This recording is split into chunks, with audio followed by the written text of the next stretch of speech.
You ask Tiger to solve. This deals with linear equations with one unknown. The final result is x equals 1. Let's solve it step by step. Group all x terms on the left side of the equation. Add 9x to both sides. Group like terms. Simplify the arithmetic.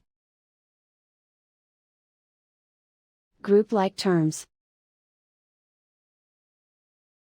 Simplify the arithmetic. Group all constants on the right side of the equation. Subtract 3 from both sides. Simplify the arithmetic.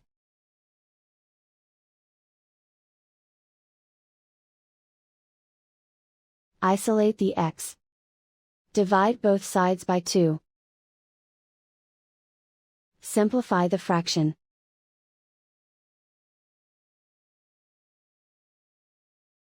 And so the final result is x equals 1.